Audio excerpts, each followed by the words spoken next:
Hello and welcome everyone to our English class.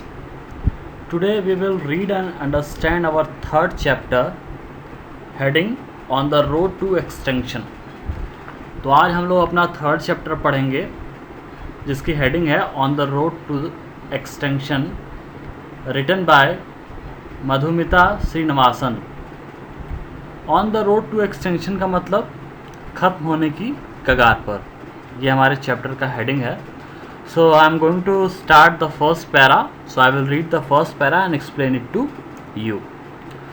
So let's get started. Look out of your window. वो author कह रहा है कि अपने खिड़की से बाहर देखिए. Do you find something to be missing? क्या आपको लगता है कि कोई चीज़ मिस हो रही है, कोई चीज़ छूट रही है? The house sparrow, which was a rather common sight, is hardly spotted these days thanks to human encroachment and urban lifestyles that do not give these feather friends a chance. तो author कह रहा है कि अगर आप खिड़की से बाहर देखें तो आपको कोई चीज़ मिसिंग ऐसा मालूम होता है. अगर नहीं मालूम होता तो ऑथर आपको बता रहा है कि हमारे घरों में जो गौरैया चिड़िया आया करती थी, अक्सर हमारे आंखों के सामने वो आया करती थी, हम अक्सर उसको पर डे उसको देखा करते थे. लेकिन आजकल वो स्पैरो जो है यदा कदा हमें देखने को मिलती है आज के टाइम में. और ये सारी चीज़ें जो हैं वो इसका क्रेडिट जाता है ह्यूमंस को, जो ह्यूमन इंक्रोचमेंट हो रहा है, जो ह्यूमन जो है एनिमल्स के ऊपर अपना कंट्रोल जमा रहे हैं, एज़ वेल एज़ हमारी जो शहरी लाइफ स्टाइल है, शहर में रहने का जो हमारा ढंग है, वो भी जो है कहीं हद तक इस स्पैरो के एक्सटिंक्ट होने का कारण है. और इन सब से हम जो ह्यूमंस हैं वो इन फेदर्ड फ्रेंड्स को, ये गौरैया हमारे साथ ही रहती थी, हमारे घरों में ही रहती थी, इस वजह से ऑथर इनको हमारा फ्रेंड बोल रहा है. और ऑथर कह रहा है कि हम इनको चांस नहीं दे रहे हैं कि ये हमारे साथ रह सकें या हमारे साथ ये ग्रो कर सके. Moving on to the next para. If this is happening to a species that coexisted with humans, imagine the fate of the ones that need their own habitat. Author कह रहा है कि अगर ये एक ऐसी स्पीसीज के साथ हो रहा है जो हमारे साथ रहता था, अगर ये ऐसी स्पीसीज के साथ हो रहा है, वो कम हो रहे हैं, उनकी पॉपुलेशन लो हो रही है, और वो ऐसी स्पीसीज जो हमारे साथ हमारे घरों में रहती थी, अगर उनके साथ ऐसा हो रहा है, तो ज़रा सा इमेजिन करिए उन स्पीसीज़ के बारे में जो कि अपने नेचुरल होम, अपने ओन हैबिटेट में रहती होंगी, उनका क्या हाल हो रहा होगा. We humans threaten their existence with our growing population and urbanisation. Author कह रहा है कि हम इंसान जो हैं ऐसे स्पीसीज़ की एग्जिस्टेंस को ख़तरे में डाल रहे हैं. कैसे ख़तरे में डाल रहे हैं? हमारी बढ़ती हुई आबादी और हमारा जो शहरीकरण है, इससे हम इन स्पीसीज़ की लाइफ्स को ख़तरे में डाल रहे हैं. Home to some of the most fascinating flora and fauna that our government has been flaunting to attract tourist, the reality of India's rich wild life reads like this.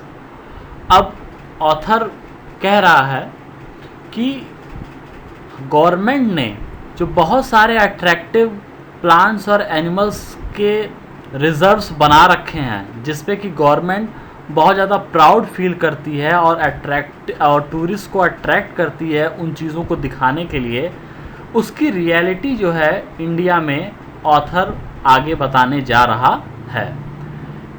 According to the government of India, there are 91,307 species in animal kingdom, that is 7.46% of the global total. 1,232 species of birds out of the global total of 9,026.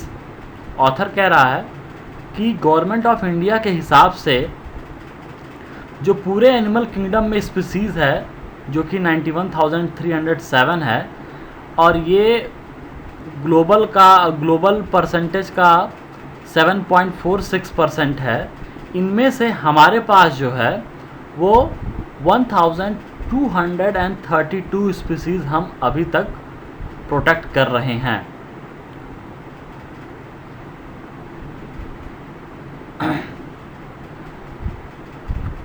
(1232) species of birds out of the global total of 926। फिर बता रहा है कि 9026 species of birds में से हमारे पास India में 1232 species हम रिज़र्व करके रखे हुए हैं। इसके साथ साथ we are having 99 national parks, हमारे पास 99 नेशनल पार्क्स हैं, 513 wildlife sanctuaries, 3 community reserves and 43 conservation reserves in India. ये सारी चीज़ें जो है ऑथर हमको बता रहा है हमारे देश में ये सारी चीज़ें गवर्नमेंट के रिकॉर्ड के हिसाब से ये चीज़ें हमारे पास हैं। And yet the list of endangered species is quite a long one. इतना संरक्षण के बाद भी, इतना रिजर्व के बाद भी जो इंडेंजर्ड स्पीसीज़ हैं, मतलब ऐसी स्पीसीज़ जो कि ख़त्म होने के कगार पे हैं, इनकी लिस्ट जो है अभी बहुत ज़्यादा लंबी है। Moving to the third para, according to the IUCN, that is international union for conservation of nature, red list 413 species of animals and 246 species of plants are listed in various degree of the endangered category. Author कह रहा है कि international union for conservation of nature के हिसाब से 413 species animals की और 246 species plants की ये ऐसे लिस्ट में रखे गए हैं जो कि इंडेंजर्ड कैटेगरी में हैं, ये ख़त्म होने की कगार पे हैं। और इनकी जो कैटेगरी है वो अलग अलग, कुछ बहुत ज़्यादा इंडेंजर्ड है, कुछ थोड़ा से कम इंडेंजर्ड है। Some of them are critically endangered. इनमें से कुछ जो हैं वो बहुत ज़्यादा सीरियस लेवल पे इंडेंजर्ड है, मतलब बहुत ही जल्दी ये ख़त्म हो सकते हैं। तो जो क्रिटिकली इंडेंजर्ड हैं उनके नाम ऑथर ने हमें मेंशन किया है, वो उनके नाम मैं पढ़ने जा रहा हूँ। These are Jenkins shrew, Malabar large spotted civet, Namdapha flying squirrel, pygmy hog, Salim Ali's fruit bird, Sumatran rhinoceros and Wroughton's free tail bat. ये सारे जो हैं क्रिटिकली इंडेंजर्ड एनिमल्स हैं। Moving to the last para, the reasons for the decline of their numbers are many. Author कह रहा है कि इन species के जो नंबर्स में कमी आ रही है, इसके जो कारण हैं वो बहुत सारे हैं। And humans are responsible for most, और इनमें से जो सबसे बड़ा कारण है वो हैं ह्यूमन बींग्स। और ह्यूमन बींग्स जो है सबसे ज़्यादा रिस्पॉन्सिबल है इनके पॉपुलेशन के डिक्लाइन के लिए। The main being loss of habitat due to human encroachment और imbalance in the ecosystem. Author कह रहा है कि जो इन सारे कारणों में से जो सबसे मेजर कारण है, मेजर रिस्पॉन्सिबल है इनके नंबर्स के डिक्लाइन में, वो है ह्यूमन इंक्रोचमेंट और इकोसिस्टम का इम्बैलेंस। ये दो जो है मेन रीजंस हैं इनके लॉस के। Poaching is another great threat that has resulted in putting many a species like the royal Bengal tiger. Author कह रहा है कि दूसरा जो सबसे बड़ा कारण है वो है पोचिंग। पोचिंग मतलब इल्लीगल तरीके से शिकार करना। ये ही जो है ये दूसरा सबसे बड़ा कारण है, और ये ही जो है बहुत सारी स्पीसीज़ को ख़त्म करने पे ये सबसे बड़ा कारण है। इसमें से जो रॉयल बंगाल टाइगर हैं और जो एशियन एलिफेंट हैं, ये दो स्पीसीज़ जो हैं ये पोचिंग से, मतलब इल्लीगल हंटिंग की वजह से इनकी कमी सबसे ज़्यादा देखी जा रही है। While the former was hunted for its skin.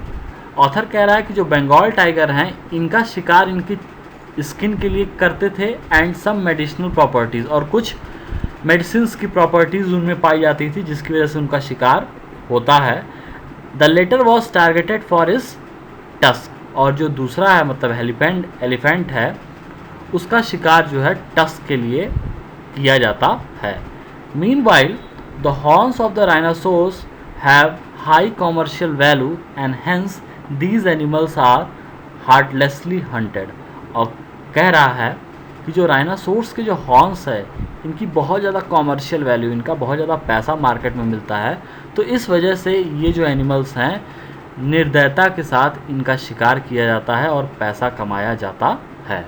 So this was all for today's video. In next video we will have the rest of the chapter. Till then, read it. Thank you.